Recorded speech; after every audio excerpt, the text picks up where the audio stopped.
So there is going to be a huge centralisation in that.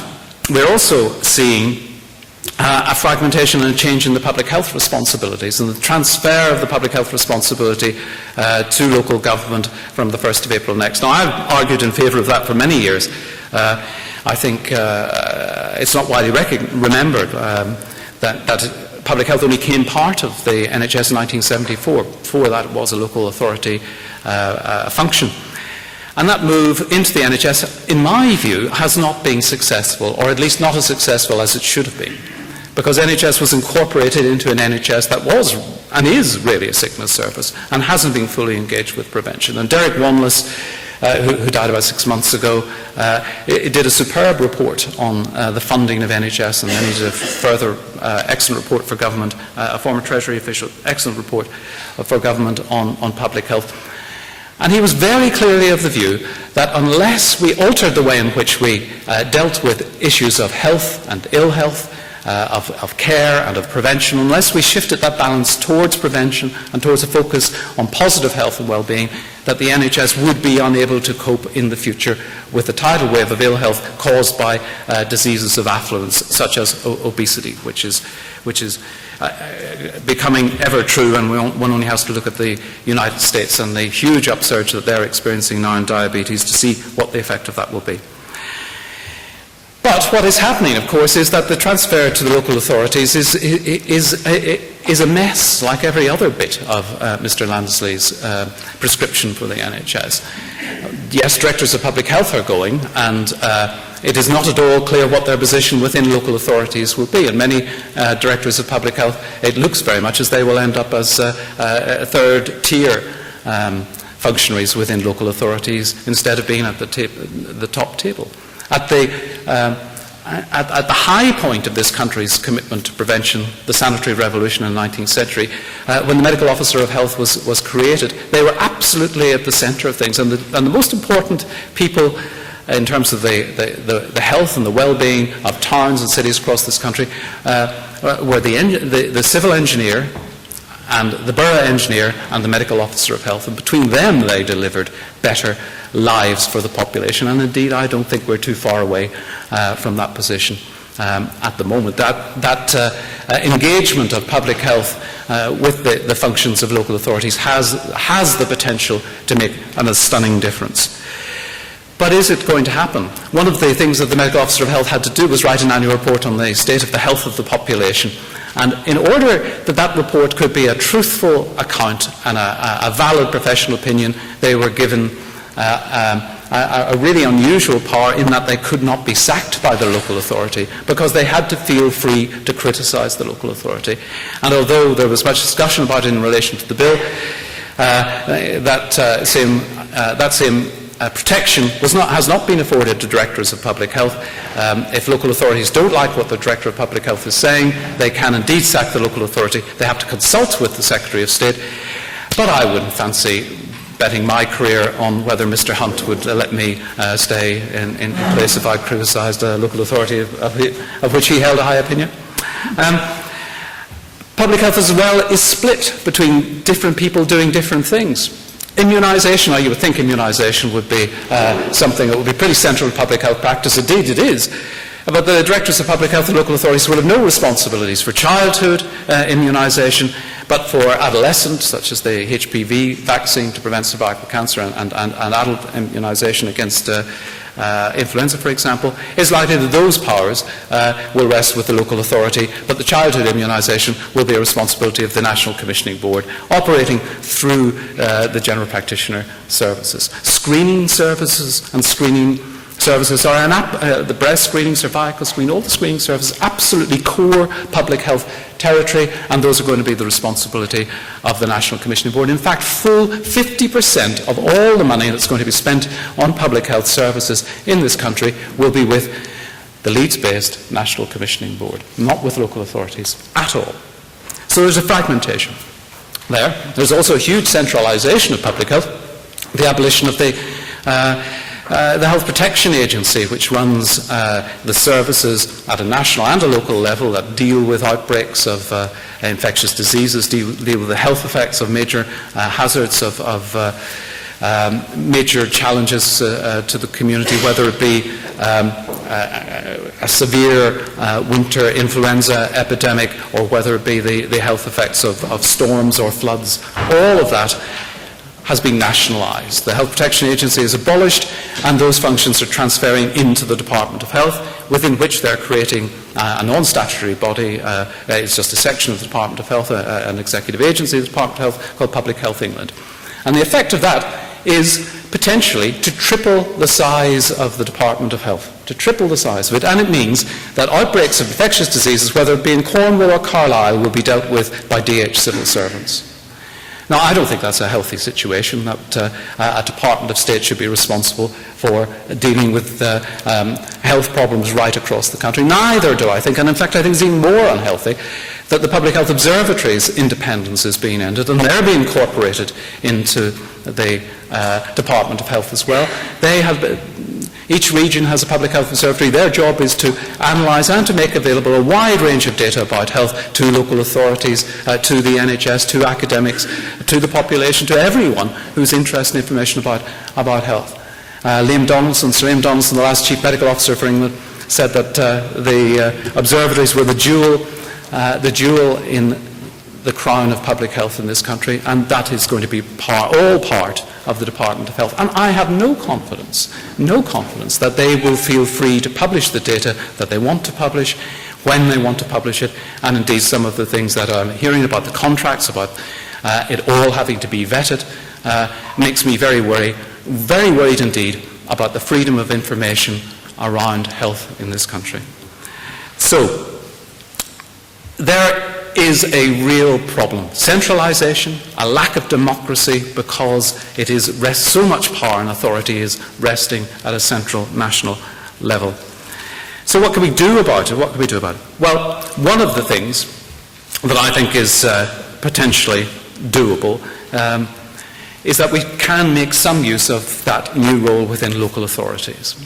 There are health and wellbeing boards being created in every local authority, which will bring together people from the NHS locally, from the clinical commissioning groups, and from the local authority to sit and discuss health. I'm terribly worried about that. There's a consultation at the moment about the role of the local health and wellbeing boards, and it looks to me, from the aim that is being set out for them, that it will be largely about contracting. It will be the NHS and adult social care sitting down together, decide who's going to pay for packages of care for individual groups and where they will be placed. And this, I think, will take us back, if anyone remembers the days, to the joint planning committees that operated between the NHS and local government, which in some places worked very well, but often ended up as pitched battles about the use of funds. And that is so unhelpful to what needs to be happening, and that is that we need a joined-up discussion at a local level about how to improve the health and well-being of our populations. Joined-up conversation that isn't just about the illness bit of the business, that isn't just about where contracts for certain services are being placed, but is about the nature of our towns and our cities, of all the places where we live in this country, and what we can do to improve our health and well-being. Now, I have some doubts about how much space will be created by the Department of Health in that. The new Secretary of State has already on record in his previous publications as supporting the introduction of an insurance-based model for the NHS. He is a great supporter of quackery, of non-science-based medicine, and he voted in favour of a restriction to 12 weeks in terms of access to abortion. This doesn't look to me like a man that is going to create a lot of space for positive social movement at a local level. So I think we have to create that space ourselves. And there is no reason why we cannot so do. Health and wellbeing boards are there to be used. And I would like to see those boards in every local authority encompassing the full range of organisations, both within the local authority and outside it, the voluntary sector. Within the local authority, things like housing, leisure services, transport in particular, and that they sit down and discuss what they can do in the absence of any central lead, in the absence of coherent policies for change and improvement, what can be done to improve the health of their population. I already mentioned The transport for me is absolutely crucial, both for curing the problems of the air quality management zone within which I live and helping all of us live healthier lives. And I'd like to see local authorities developing the policies that would say we are going to move to a situation where every child has free school meals. Every child. So it no longer becomes a matter of stigma about whether you get free school meals or not. And we recognise that just as central to the education of our children in schools is the nutrition of our children in schools. And we're prepared over time to make that a priority to move towards that. I'd like a commitment that within a half a mile of every primary school, every child should be able to walk and cycle safely and unimpeded to school. And that they should be able to do the same when they come home, and they should be able to play in the streets as they come home. And that, for me, would do more to tackle our problem of obesity than many of the spurious initiatives dreamt up in the responsibility deal world in which the government is currently tackling these issues with the major corporations. Housing. In this region, one of the great killers in this country that we fail to acknowledge is excess winter deaths. That is the number of deaths that occur in the 4 months of winter versus the other 8 months, which sometimes are known as bits of spring and autumn and occasionally summer. And in this, it is remarkable that the country with the worst record on excess winter deaths in Europe is Portugal, which is, you would think was counterintuitive, but it's because of the very poor state of Portuguese housing, the almost complete absence of heating for many people during the winter, when they have winter gales off the Atlantic, just like we do. And in this region, if we had the winter mortality rates of some of the Scandinavian countries, there would be 1,000 fewer deaths every year in this region. And you just have to look at the quality of the housing, the absence of central heating still in so many houses, and the poor quality of insulation still. And yet this government is making it more and more difficult for householders to do things to make their homes sound, well-insulated, energy-efficient, etc. So I think local authorities have enormous opportunities. I mentioned the amount of money that they have tied up in the tobacco industry, something like £1 billion probably across the whole of England. A fantastic opportunity to take that money and invest it elsewhere. And the other thing that I really, really wish to see a reborn NHS do is to embrace prevention. When I think back over my lifetime and the steps forward we've made, steps that have saved lives in huge numbers, seatbelts, the starting of the campaign against tobacco, the creation of ASH, the crash helmets, windscreens, shatterproof windscreens. Most of those major innovations have come about because health professionals went beyond what is their contracted role of caring for the ill and said, well, we want to prevent illness and we need to act as a society. And a great example is seatbelts. The first public health white paper produced by any government, that I've been able to find anyway, I think it's true, was by Barbara Castle when she was Secretary of State under the Labour government. Prevention and Health, Everyone's Business. And it was a very eloquent document, and in one part it argued particularly eloquently against the compulsory wearing of seatbelts because they were an infringement of civil liberties. But within 12 months Parliament had passed a bill making front seatbelts wearing compulsory. And that was achieved through the doctors and nurses who every day had to treat and look after the carnage on the roads. And they stood up and they said, this must change. And I would just love to see the paediatricians from Bristol Children's Hospital coming down to this building and attending meetings of the Transport Committee and saying, well, we want all the children of Bristol to be able to walk and cycle safely to school. And when we start getting an NHS...